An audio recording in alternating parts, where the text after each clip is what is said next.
Hello, hello, and welcome back to the Beautifully Aligned podcast. I am so happy that you are here today.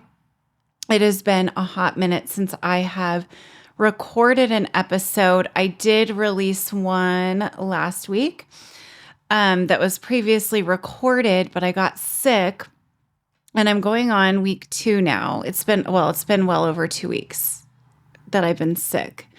And I didn't want to do that to you to listen to me sniffling. I wasn't feeling my best, so I took a couple of weeks off. So that is that. But I am back and I am so energized to chat with you today.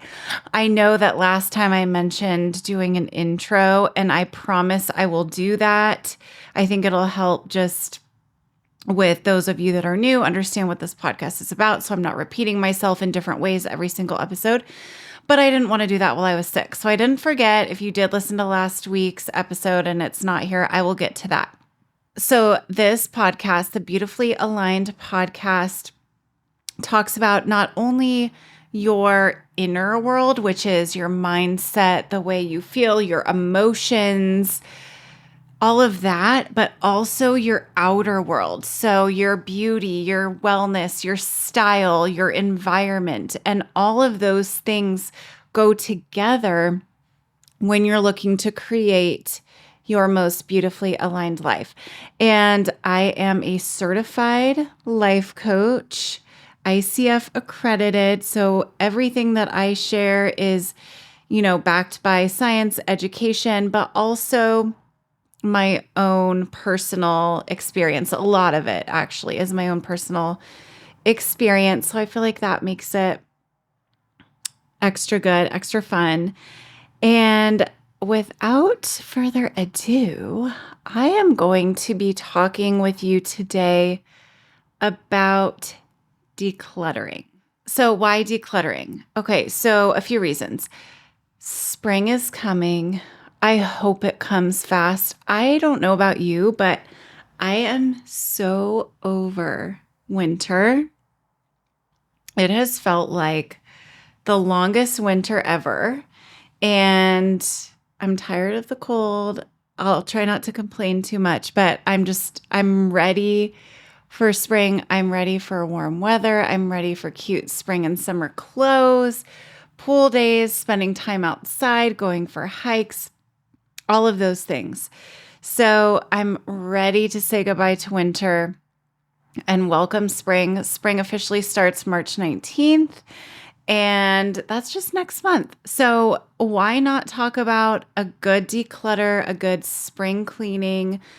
And like I said at the beginning of this episode in explaining what this podcast is all about, it's not just your inner world, but it's also your outer world. So in this episode, I'm going to cover how to declutter your physical space, but also your mental space, and how decluttering actually helps your mental health. So I'm going to give you lots of tips.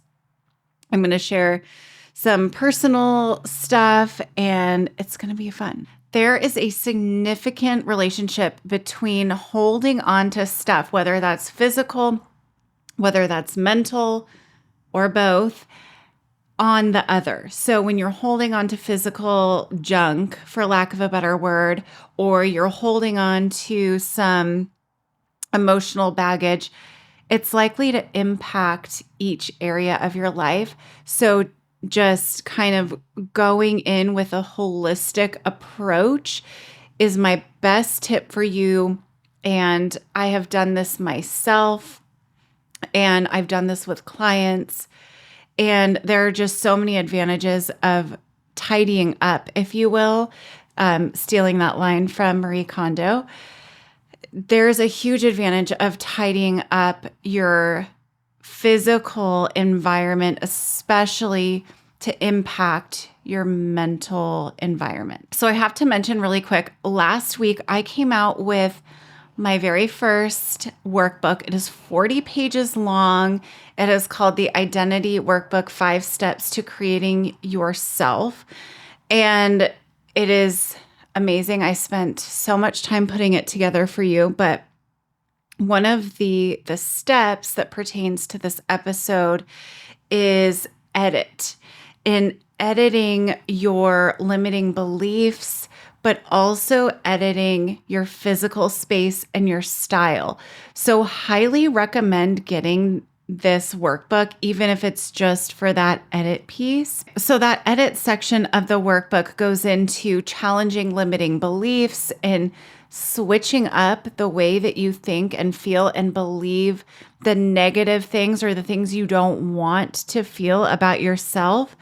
And you're going to work to come up with new empowering beliefs that will then impact not only your mindset, but how you dress and how your environment reflects back to you. I will link that workbook in the show notes. It is $22, which I think is an incredible price for everything you get. You get all of the action steps to just really overhaul your life, create your after story, clear out those challenging and limiting beliefs. There's so much in it. And I'm so excited about it. So for those of you interested, it is in the show notes. Okay, so moving on, let's get into the physical aspect of your environment, like decluttering that physical space.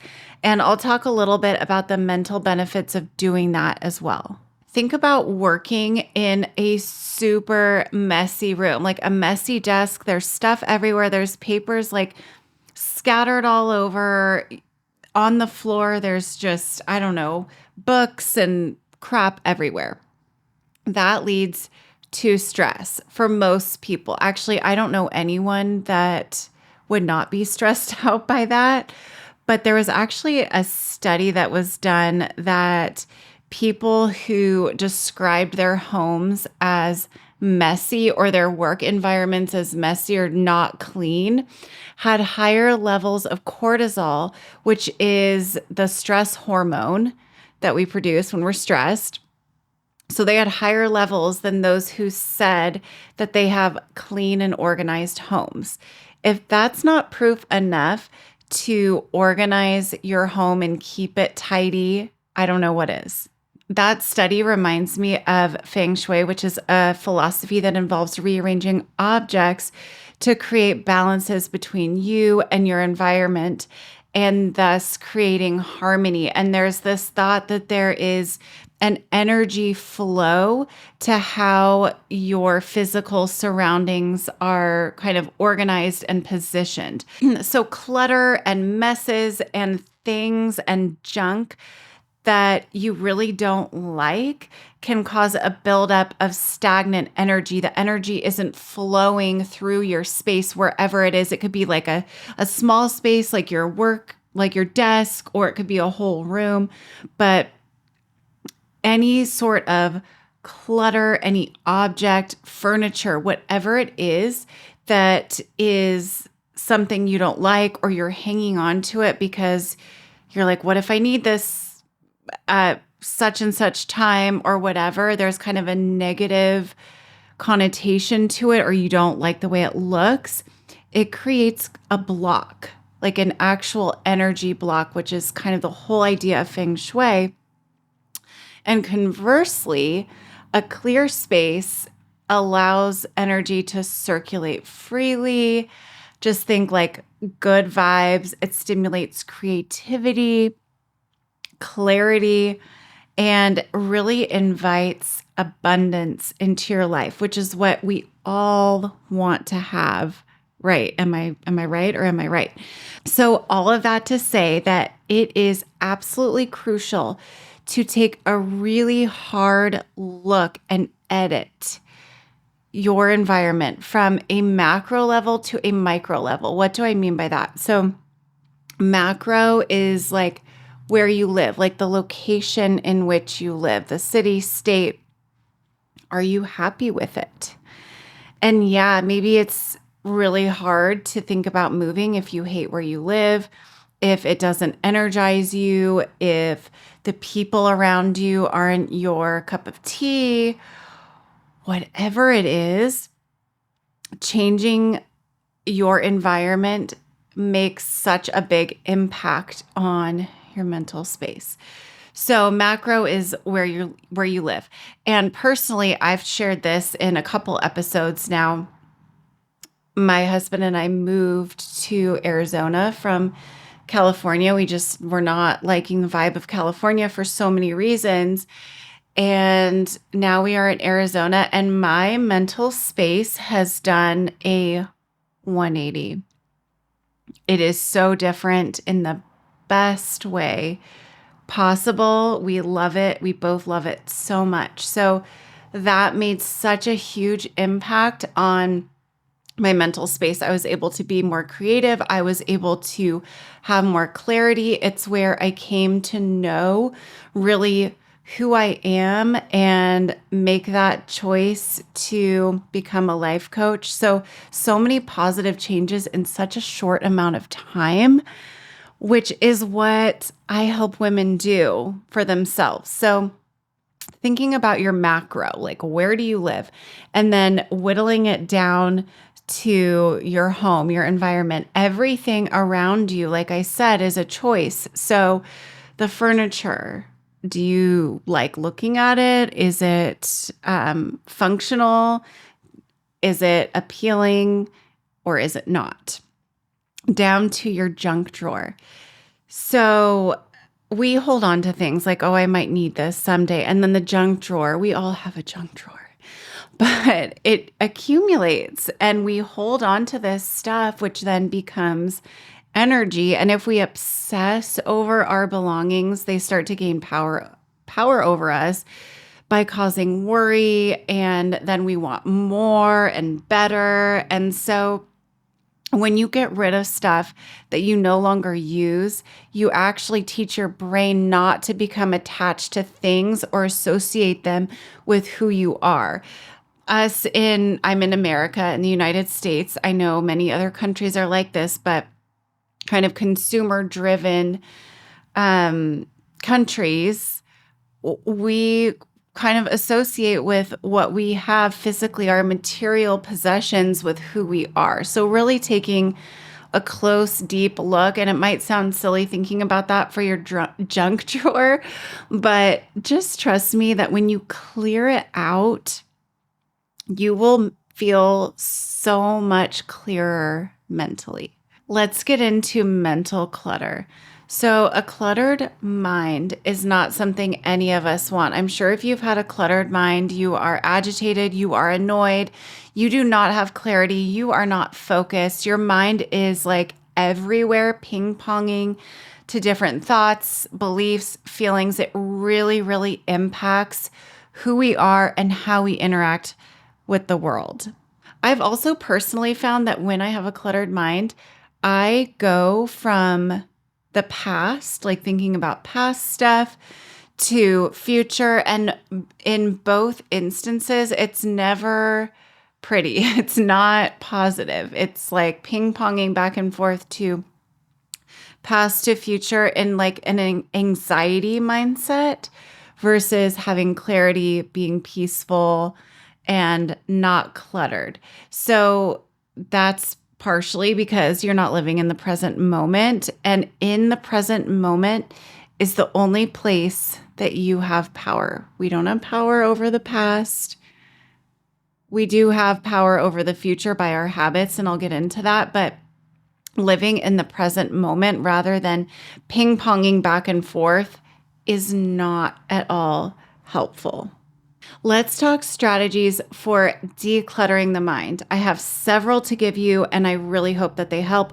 These will free up your mental space for much more important things, for more clarity, for more peace, for more understanding, all of the good things. Okay, so number one is to journal. There are so many ways to journal. There are journals that have prompts for you. There are different like niche journals for different things.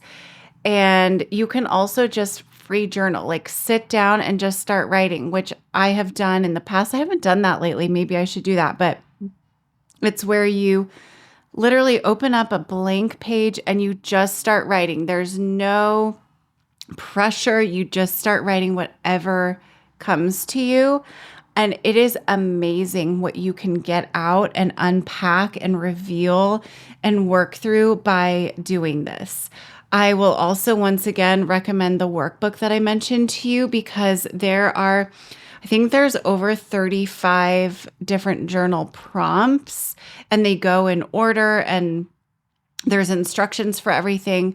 But if you are looking to enhance your identity, create your identity in any area of your life, and I give you so many different areas to work on in the workbook, that is a great tool if you are looking for that.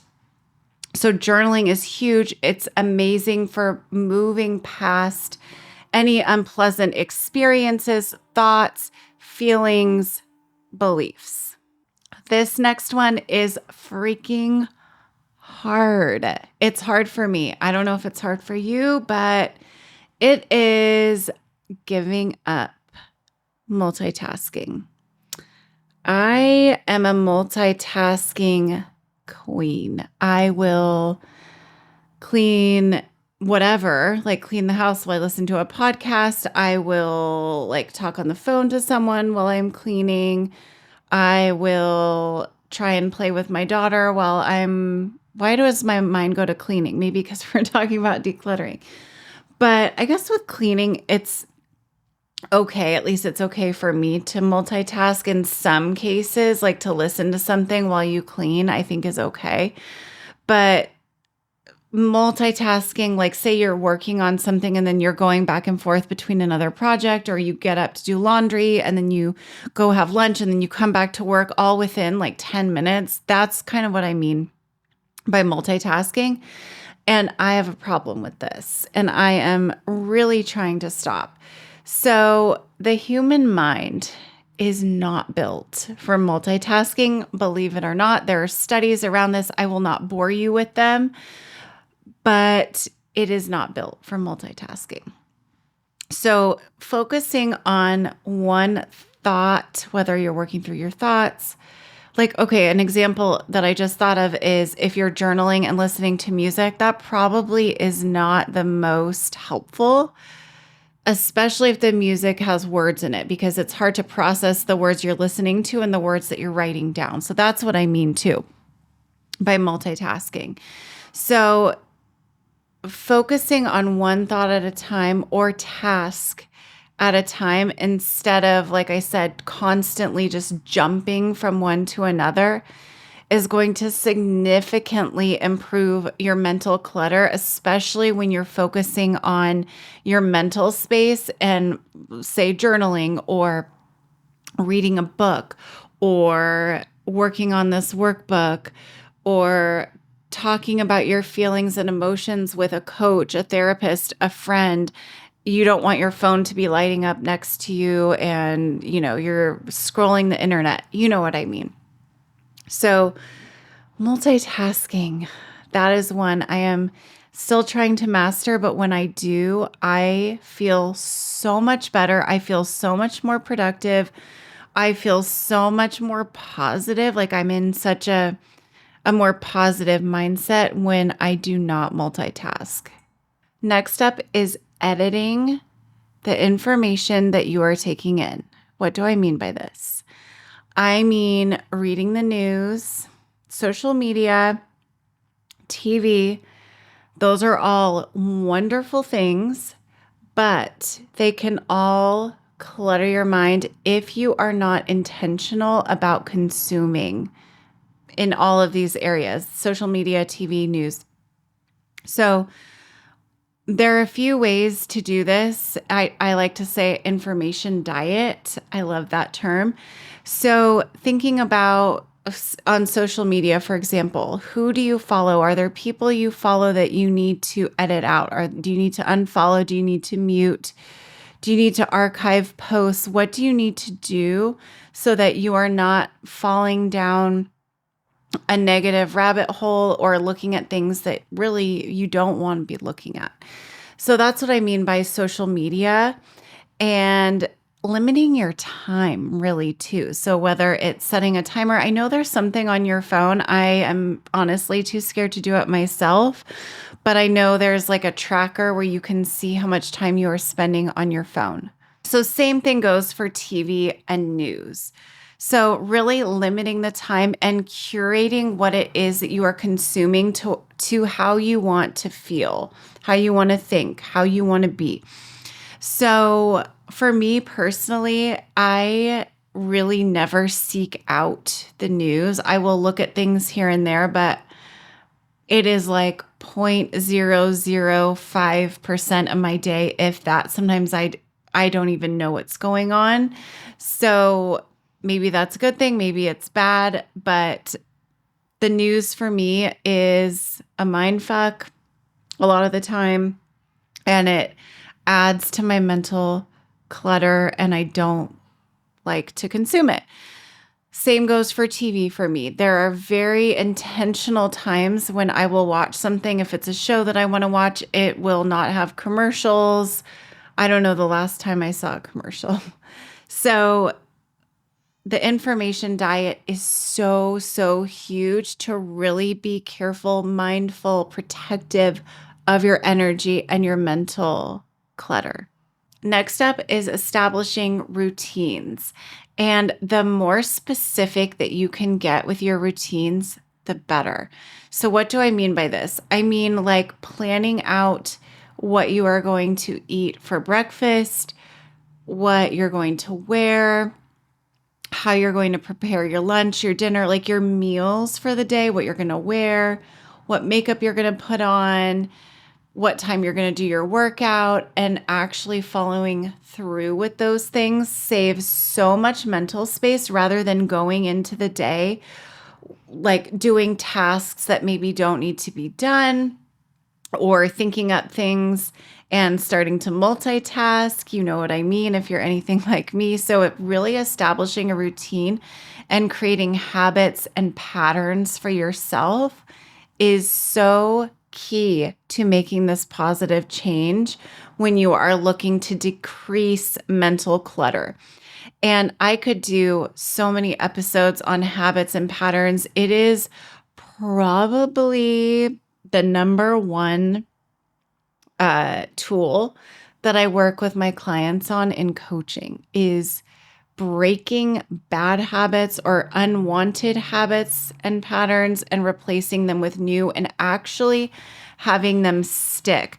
There is some statistic about New Year's resolutions and like the percentage of people that keep their resolution and follow through and stay persistent and consistent with their actions and their habits and patterns. And it is really low, like through the whole year. It is very, very low. And I do see that myself with my clients. So establishing routines is huge. If you want to work on that, I am accepting a couple of clients. I have 2 spaces right now. So if that's something that you want to work on, let me know, because that is so much easier said than done. We can say, you know, I'm creating these new habits and this is my goal and here's how I'm going to achieve it. But it's difficult to stick with those habits. So establishing routines is huge for your mental clutter. Lastly, and certainly not least, is meditation. So meditation teaches you to focus on the present. I talked earlier about when we have mental clutter, a lot of the time we ping pong back and forth from past to future, but meditation keeps you in the present, which is what keeps you calm, clear, anti-anxiety, just so focused. And by focusing on something, whether it's a guided meditation or focusing on your breathing, there are so many amazing breathing meditations. It gives your mind a rest from anything chaotic. Your mind is not going to be ping-ponging when you are properly meditating, which is staying focused on the meditation. And I've recommended them before, and I'm going to do it again. If you are looking for free guided meditations. Insight Timer is so good. There are hundreds, if not thousands, of meditations for all different sorts of things. There's like meditations for abundance, for money, for clutter, for your environment, for falling asleep. Like there's so many different meditations and it's so good and it's free, which is one of the best parts. So those are all of my tips on clearing that mental clutter, clearing the environmental clutter. And everything I've talked about really is a form of self-care. It is so important. It is so helpful when you are looking to live your most beautifully aligned life, to discard unwanted objects, furniture. Maybe it's people, social media, people that you follow, TV shows, the news. So when you clear that out, you are clearing space and positive energy flow to welcome in the new, to welcome in the positive. So I like to think about like deep breath in and then out, and think about literally like the physical aspect of out with the old and in with the new. And when we do this, our intuition is so much brighter. It's so much clearer. It can guide us. We're so much more creative. And so I really hope that this was helpful for you, especially as we go into spring. Let me know if you're excited for spring and summer as well. I'm curious to know how you're feeling about this winter. You can send me a DM on Instagram. I will leave my Instagram account in the show notes so you can follow me there. We have fun over there. Or you can email me as always. And with that, I will be back next week. I really will. Knock on wood or acrylic, as my desk is. I won't get sick again. And I'll be back. So I hope that you have a fabulous rest of your week. And I will chat with you soon. Bye.